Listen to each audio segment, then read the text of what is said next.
Pâques à la maison, vidéo 4. Frères et sœurs, aujourd'hui nous parlons des Écritures. Et nous voyons que Jésus tient un livre dans sa main, même s'il n'a rien écrit. Cette parole de Saint Paul est extrêmement importante. La foi, c'est-à-dire la relation avec le Christ, la relation avec Dieu, la foi naît, vient à l'existence, la foi arrive par l'écoute. Ce n'est pas d'abord vous qui croyez, ce sont d'abord Dieu et ses envoyés qui vous donnent la foi. Et vous, vous avez le choix. Je reçois ou je ne reçois pas. J'écoute ou je n'écoute pas. Celui qui écoute la parole de Dieu peut l'accueillir dans son cœur. Celui qui ne l'écoute pas ne peut pas l'accueillir. Mais il y en a qui l'écoutent sans l'accueillir. On peut couper ici la relation, on peut la couper ici. Frères et sœurs, vous êtes libres, mais cette parole de Dieu, elle est source de vie. Comment recevoir la parole de Dieu? Beaucoup de questions que vous nous envoyez vont dans ce sens. La première manière, chronologiquement, c'est papa et maman peut-être, quand vous étiez petit, ou Dame Cathy, ou, je sais pas moi, les gens qu'on a rencontrés. Voilà. Il y a eu une première fois. Quelqu'un nous a parlé de Dieu, quelqu'un nous a parlé de Jésus, quelqu'un nous a dit la parole, je sais bien la parole. Ce quelqu'un a donné un témoignage. Un témoignage, voilà, quelqu'un qui a dit humblement, courageusement, il a dit, ben voilà, moi je crois en Jésus parce que. Ou tu sais, tu pourrais parler à Dieu dans ton cœur. Ou tu sais, ben Jésus, il nous aime. Tout ça, ce sont des phrases qui ont leur origine dans les phrases de Dieu. Et donc, la première manière d'entendre la parole de Dieu, ce sont les témoins que nous avons rencontrés de notre naissance à aujourd'hui. Les témoins. Mais si c'est le premier temps chronologiquement pour rencontrer, pour écouter la parole de Dieu, le plus important pour les chrétiens, le lieu par excellence, c'est la liturgie, c'est-à-dire les offices, la messe, les sacrements, les rencontres de l'Église tout entière. Dans ces temps de prière communautaire, dans cette liturgie, dans cette œuvre magnifique qu'est la liturgie, eh bien c'est le premier lieu où nous écoutons la parole de Dieu. Parce que notre rapport à la parole de Dieu, c'est pas d'abord Jésus et moi, dans une espèce de face-à-face, mon petit Jésus et mon petit Matthieu. Non, nous sommes d'abord une église, une communauté. Et dès le départ, Jésus a rassemblé une communauté, 12 bons hommes, et avec les 12 bons hommes, il allait voir plein de gens. Et donc, ça n'est pas d'abord du cœur à cœur, ça n'est pas d'abord privé-secret, c'est d'abord ensemble.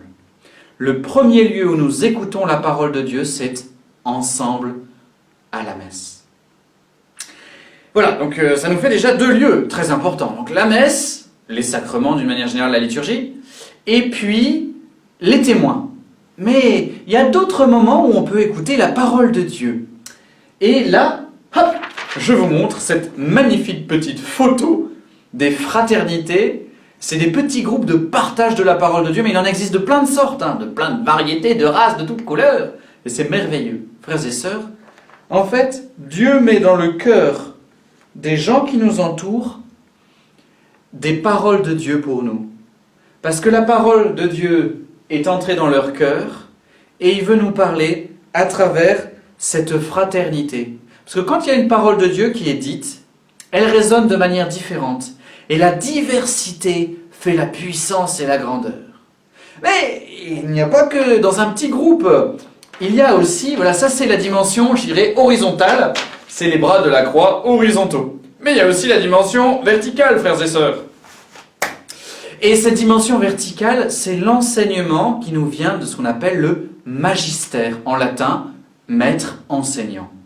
Et Jésus a institué 12 apôtres, et les apôtres ont institué des évêques, et les évêques ont institué des prêtres, qui ont charge de transmettre, de faire connaître la compréhension de la parole de Dieu. Et il y a aussi des laïcs qui sont formés, qui ont reçu des formations spéciales pour transmettre de manière autoritative, je ne sais pas si ça se dit, avec autorité, la parole de Dieu. Je récapitule depuis le début. Nous avons d'abord les témoins au cours de notre histoire. Mais parmi les témoins, il y a ce qu'on appelle des petits groupes de partage, la fraternité. Mais le lieu essentiel, majeur, c'est la liturgie, le moment où la communauté entière est rassemblée. Donc témoin, fraternité, communauté.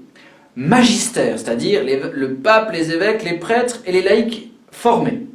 Et enfin, frères et sœurs, et là, c'est aussi merveilleux, c'est le cœur à cœur. Juste Dieu et la parole et moi.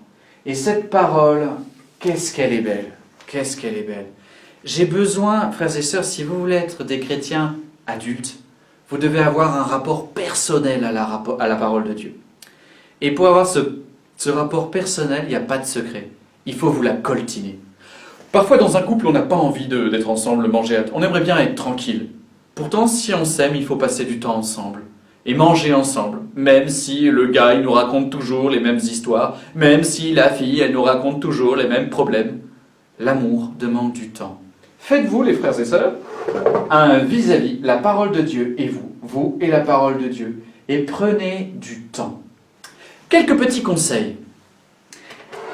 D'abord, il ne faut pas vous angoisser. Il ne faut pas vous angoisser si vous avez l'impression que dans les temps que vous prenez, 5 minutes, 10 minutes, un quart d'heure, il faut bien décider, le temps que vous prenez, si vous avez l'impression que rien ne se passe. C'est faux. Si vous consacrez du temps à la parole de Dieu, même si dans ce temps vous êtes distrait, c'est déjà merveilleux. Ne lâchez pas, soyez fidèles. Maintenant, comment faire pour pouvoir lire la parole de Dieu? Il y a plusieurs actions possibles. On va faire des petits mots qui nous aident à retenir. D'abord, en latin, lire, ça se dit lectio. Je lis la parole de Dieu. Et je la lis 1 fois, 2 fois, 3 fois. Et si je suis distrait, 4 fois. Voilà, rien que lire. On relit plusieurs fois le même passage pour qu'il descende. Comme on mange un bon fruit, on le savoure. Comme une glace, on la lèche longtemps. Voilà, il faut lécher la parole de Dieu. Voilà, lire et relire. Lectio. Dans un deuxième temps, une fois qu'on a lu, il faut faire travailler votre cerveau. Il faut réfléchir. Tiens, ce mot-là, qu'est-ce qu'il veut dire? Je vais chercher un dictionnaire parce que je comprends pas bien le mot. Ah, puis ce passage-là, ça me fait penser à un autre passage. Donc on va chercher, tout ça, on réfléchit. Qu'est-ce que ce texte veut dire? Qu'est-ce qu'il veut me dire? Et je réfléchis, je réfléchis. Et là, Dieu travaille mon cœur grâce à mon intelligence. Donc, lectio, meditatio. Dans la méditation, donc je peux faire travailler mon intelligence, je peux aussi faire travailler mon imagination. Dans la scène, je suis qui? Quel personnage? Je m'imagine la scène plusieurs fois. Moi, je suis ce personnage-là. Ah non, je suis ce personnage-là. Oh, Jésus, en fait, là, il est en train de faire ceci, mais il aurait pu faire cela. Vous voyez, on rentre à l'intérieur du texte. À l'intérieur. Meditatio. Meditatio. Lectio. Meditatio. Oratio. Oratio, ça va pas... Ça va sans H, hein, c'est orare. Oratio. Ça veut dire prier, frères et sœurs. J'ai l'impression que cette vidéo est un peu longue, mais je vais jusqu'au bout. On parle avec Dieu dans la parole. Voilà, Seigneur, cette parole me nourrit. Seigneur, tu me parles de la miséricorde, je sens bien qu'il faut que je pardonne un tel, j'ai pas tellement envie. Allez, pour toi Jésus, je lui pardonne et tout. On parle avec Dieu à partir de ce qu'il nous dit. Orare, nous parlons. Lectio, meditatio, oratio, donc les yeux, la tête, la bouche et enfin le cœur. Contemplatio. La contemplation, c'est la marche la plus élevée. C'est-à-dire qu'à un moment, on fixe son regard sur un aspect du texte. On s'arrête. Par exemple, on voit Jésus bon berger qui a sa brebis dans les bras ou sur les épaules. On arrête sur cette image, on contemple la tendresse de Jésus. On s'arrête. On se laisse toucher le cœur. Et puis on repense, je ne sais pas, à notre grand-mère qui vient. Non, Jésus qui me porte. Je suis cette brebis. Et là, ce qui peut aider à la fixation de la pensée, c'est de répéter toujours le même verset. Jésus, je suis ta brebis. Jésus, je suis ta brebis. Jésus, je suis ta brebis. Ou alors, répéter la phrase qui est là. La sagesse a mené à bien leur entreprise. La sagesse mène à bien l'entreprise des hommes. Voilà, et on répète pour que ça pénètre notre âme, on est en cœur à cœur. Et même à un moment, il n'y a plus besoin de paroles. On devient un avec Dieu. Ensuite, on redescend. Donc, lectio, meditatio, oratio, contemplatio. Il faut redescendre sur la terre, frères et sœurs, une fois qu'on est monté vers le ciel, il faut redescendre par une décision. Pour le mot latin, c'est concilium. Il n'y a pas de O, je suis désolé. La décision. C'est-à-dire que si je touchais Dieu, ça doit changer quelque chose dans ma vie. Et donc je dois ensuite produire des actes d'amour et de foi qui sont en correspondance. Par exemple, si j'ai médité sur Jésus bon berger, à mon tour je dois être berger, tiens, aujourd'hui de qui je vais m'occuper? Tiens, il faut que je téléphone à machin parce qu'il va pas bien en ce moment. Allez, je vais voir comment il va, je lui téléphone. Tiens, ça c'est un texte qui parle de la louange. Allez, aujourd'hui je fais un effort, j'arrête de dire du mal de mon prochain, je vais louer Dieu. Vous voyez, on prend une décision. Lectio, meditatio, oratio, contemplatio, décision, concilio. Frères et sœurs, voilà pour vous dire la parole de Dieu. C'est merveilleux. Je vous promets, frères et sœurs, c'est de l'or en barre. C'est du Nutella pour les tartines de nos âmes. C'est le soleil au bord de la mer. Nous qui sommes confinés et qui ne pouvons pas y aller, c'est la parole de Dieu. C'est extraordinaire. Il faut y aller. Et je vous invite ce soir à notre soirée de louange à Dieu, à notre soirée à 18h30 sur la méditation des Écritures pour nous préparer aux fêtes de Pâques.